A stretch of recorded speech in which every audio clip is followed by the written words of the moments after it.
काम गर्न नसकेको भन्दै आक्षेप खेपेका गृहमन्त्री ओम प्रकाश अर्याल ठूला माछा पक्राउ गर्ने रणनीतिमा लागेका छन्। तरल राजनीतिक अवस्थाका कारण संवेदनशील हुने भन्दै प्रहरी हिचकिचाउँदा अर्याल भने पुराना फाइल खोल्ने बाटोमा अघि बढेका हुन्।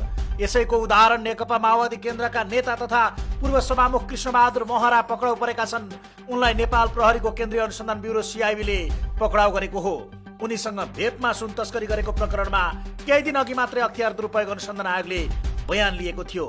यस प्रकरणमा उनी विरुद्ध सीआईबीले यसअघि मुद्दा नचलाइराखेको थियो। अन्तरिम सरकार गठन भएसँगै गृहमन्त्री ओम प्रकाश अर्यालले राजनीतिक दबावमा रोकिएका मुद्दाहरू ब्रेक थ्रु हुने भनेका थिए। यसैको सुरुवात महराबाट भएको संकेत मिल्दा 2079 पुस 10 गते फ्लाइ दुबईको जहाज मार्फत नेपाल आएका चिनिया नागरिक ली हाङसोङले 2वटा सुटकेसभित्र 73 बट्टामा रहेको 730 वटा विद्युतीय चुरोट भेपमा लुकाएर अवैध रूपमा त्रिभुवन अन्तर्राष्ट्रिय विमानस्थल हुँदै नेपालमा सुन भित्राएको प्रकरणमा महरा जोडिएका थिए। प्रहरी वरिष्ठ उपरीक्षक शिव कुमार श्रेष्ठले जारी गरेको विज्ञप्ति अनुसार सो दिनको फ्लाइट दुबईको उडान नम्बर FZ0587 बाट नेपाल आएका चिनिया नागरिक हाङसोङले अवैध रूपमा त्रिभुवन अन्तर्राष्ट्रिय विमानस्थल काठमाडौँ हुँदै नेपालमा ल्याउँदै गरेको अवस्थामा उक्त भेप जफत भएको थियो।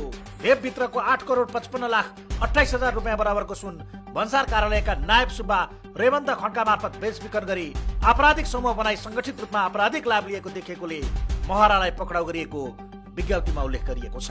यसबाहेक सीआईबीले यही प्रकरणमा पूर्व उपराष्ट्रपति एवं माओवादी केन्द्रकै नेता नन्दबहादुर पुन पासाङ र उनका छोरा विरुद्ध पनि अनुसन्धान अघि बढाएको छ। 2 वर्ष अघि उनका जेठा छोरा जितेन्द्रले शक्तिको दुरुपयोग गरी हुम्लावासी भएको कागजात बनाई सीमा वारपार गर्ने परिचय पत्र गृह मन्त्रालयबाट बनाएका थिए। त्यसपछि हुम्ला र चीनको सीमा क्षेत्र ताक्लाकोट पुगेर चिनिया टोलीसँग तमसुक गरेर 4 किलो सुन बुझेको समाचार सार्वजनिक भएको थियो। सुनको भुक्तानी बापतको सामा ब्याजको रकम चिनिया पक्षलाई नदिएपछि यो प्रकरण बाहिरिएको थियो। पुन 2 कार्यकाल उपराष्ट्रपति छँदा स्वकीय सचिव रहेका जितेन्द्र हाल अमेरिकामा रहेको बताइन्छ, जहाँ उनकै कान्छा छोरा दिपेश पुन सुन तस्करी प्रकरण, सहकारी ठगी र भुटानी शरणार्थी प्रकरण लगायतमा मुछिएपछि फरार छन्। सहकारी ठगी प्रकरणमा पक्राउ समेत परेका दिपेश हाजरी जमानीमा छुटेका थिए।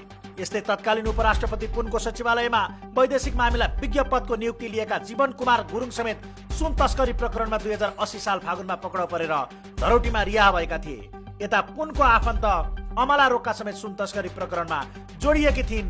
ठमेलको होटल भियाना समेत सञ्चालन गरेकी रोका गत असारमा 2 लाख धरौटीमा रिहा भएकी थिइन्। यसले सुन तस्करी प्रकरणमा माओवादी नेताहरू राम्रैसँग डामिने प्रशस्त आधारहरू छन्। ओली लेखक पनि निशानामा। यता तत्कालीन प्रधानमन्त्री केपी शर्मा ओली र गृहमन्त्री रमेश लेखकलाई पक्राउ गर्न दबाव बढ्दो छ। त्यसका लागि गृह मन्त्रालयले मुलुकी अपराध संहिता 2074 को दफा 26 मा